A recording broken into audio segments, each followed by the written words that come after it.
주님의 기쁨 되기 원하네. 나 주님의 기쁨 되기 원하네.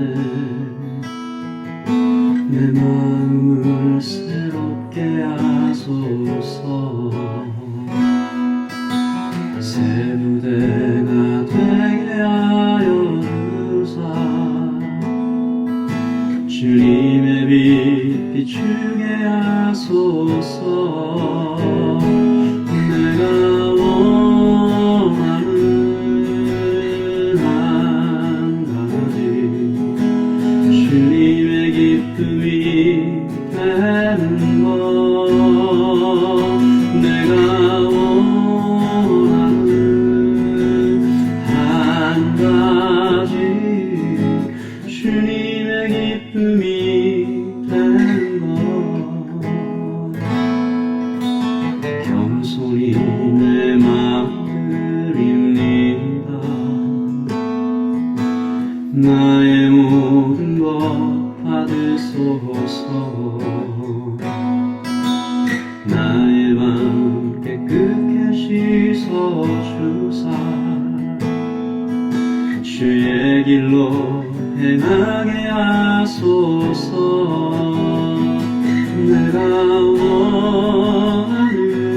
원하는 한 가지 주님의 기쁨이 되는 것.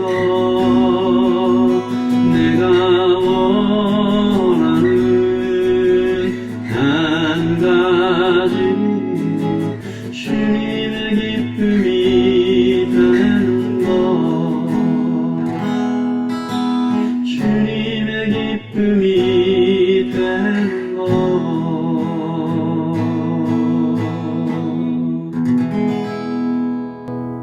아멘. 오늘 우리에게 주신 하나님의 말씀은 고린도후서 8장 16절부터 24절까지 말씀입니다. 고린도후서 8장 16절부터 24절까지 말씀을 저와 여러분이 함께 읽도록 하겠습니다. 16절입니다. 너희를 위하여 같은 간절함을 디도의 마음에도 주시는 하나님께 감사하노니 그가 권함을 받고 더욱 간절함으로 자원하여 너희에게 나아갔고 또 그와 함께 그 형제를 보내었으니 이 사람은 복음으로써 모든 교회에서 칭찬을 받는 자요 이뿐 아니라 그는 동일한 주의 영광과 우리의 원을 나타내기 위하여 여러 교회의 택함을 받아 우리가 맡은 은혜의 일로 우리와 동행하는 자라. 이것을 조심함은 우리가 맡은 이 거액의 연보에 대하여 아무도 우리를 비방하지 못하게 하려 함이니 이는 우리가 주 앞에서뿐 아니라 사람 앞에서도 선한 일에 조심하려 함이라.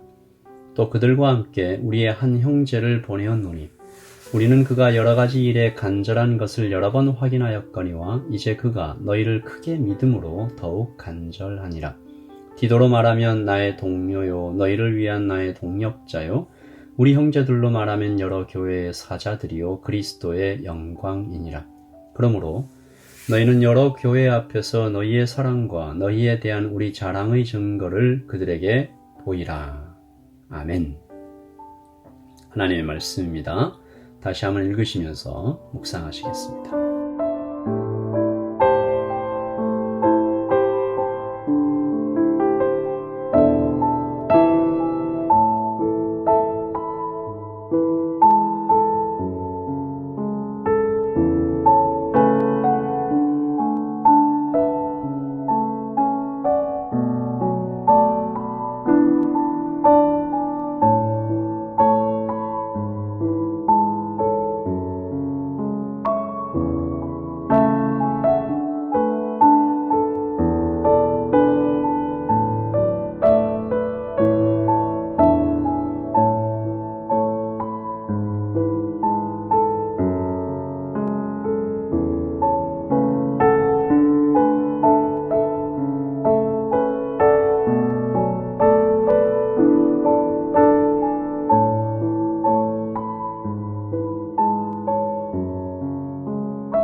오늘 말씀에서 사도는 고린도 교회에게 디도에 대하여 다시 한번 추천하고 있습니다. 이 디도는 어떤 사람인가? 또 함께 가는 형제들은 얼마나 좋은 사람인가? 온 마음을 다해 소개하고 있는 것이죠. 디도는 사도 바울이 쓴 눈물의 편지를 가지고 고린도 교회를 방문했던 형제입니다. 지금은 전해지지 않는 고린도전서와 후서 사이에 사도 바울이 보냈던 편지죠.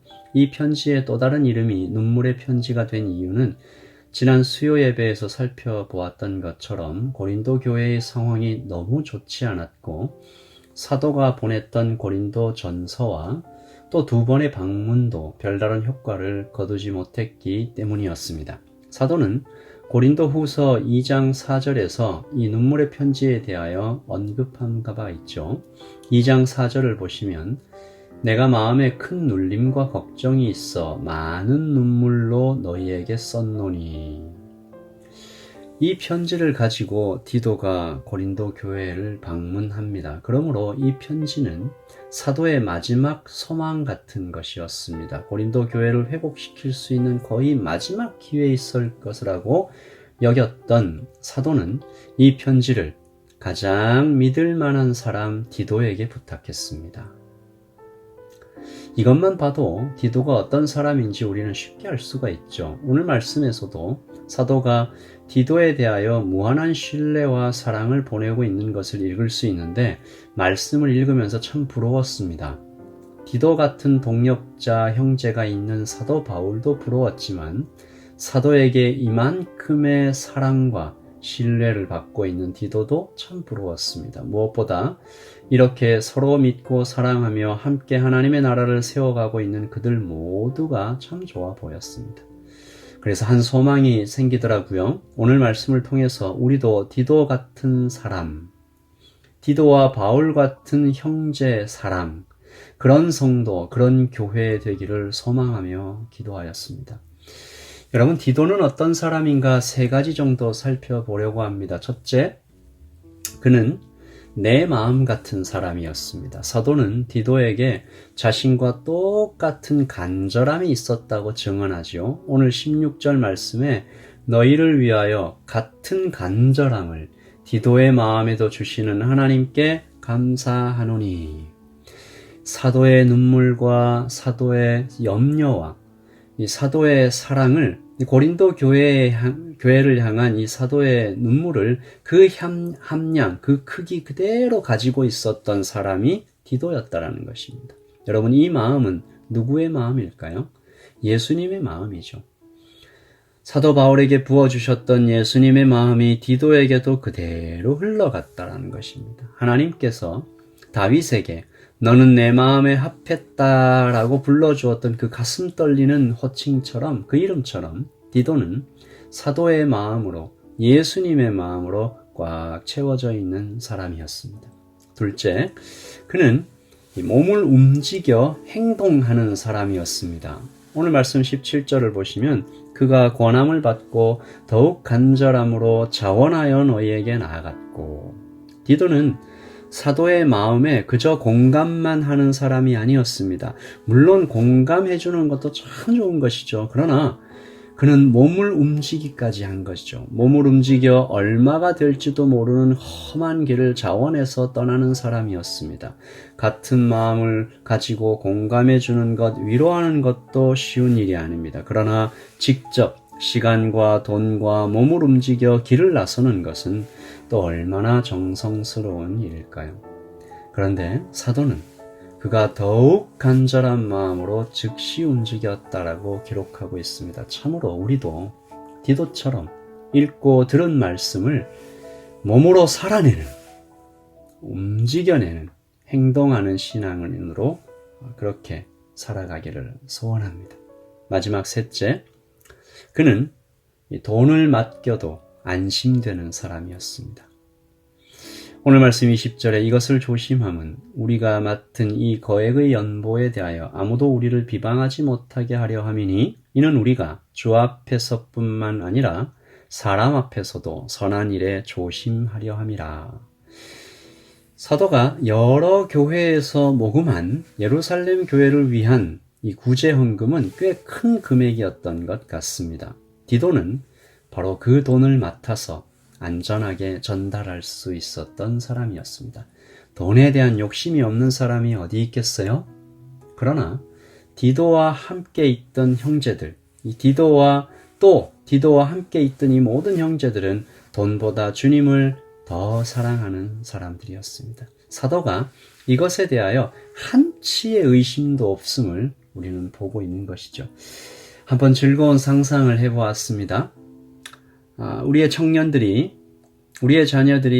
자라서 이력서에 종교란에 기독교라고 쓰면 회사의 그 누구도 이 사람은 돈에 대해서 정직한 사람이구나 라고 누구도 의심하지 않는 그런 평가를 교회가 받는 그런 행복한 상상을 해보았습니다. 우리 야담교회 그 누구도 이 땅이나 이 세상의 것들에 마음 두지 않고 오직 주님만 사랑하는, 그래서 오히려 세상에서 칭송을 받는 저 사람은 그리스도인이기에 정직하지, 저 사람은 꼭 내 마음처럼 움직여주지, 그런 칭찬을 받는 그런 교회, 그런 성도 되기를 소망합니다. 우리 아까 드렸던 찬양입니다. 우리 한평생의 소원이죠. 나 주님의 기쁨 되기 원하네. 이 찬양 같이 드리고 한번 기도하겠습니다. 나 주님의 기쁨 되기 원하네. 내 마음을 새롭게 하소서. 새 부대가 되게 하여 주사 주님의 빛 비추게 하소서. 내가 원하는 한 가지 주님의 기쁨이 되는 것. 내가 원하는 한 가지 주님의 기쁨이 되는 것. 주님의 기쁨이 되는 것. 주님의 기쁨이 되는 것.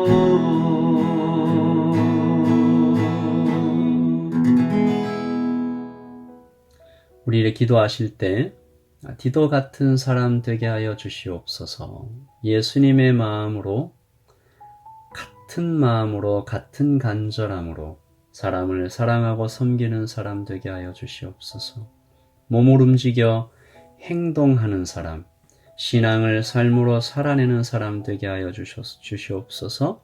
믿을 만한 사람, 정직한 사람 되게 하여 주시옵소서. 그리고 이 좋은 믿음의 유산이 우리의 자녀들에게도 그대로 흘러갈 수 있도록 하나님 도와주시옵소서. 주님의 기쁨 되는 성도, 그런 교회 되게 하여 주시옵소서. 우리 그렇게 기도하면서 오늘의 이 하루를 시작하겠습니다. 기도하겠습니다.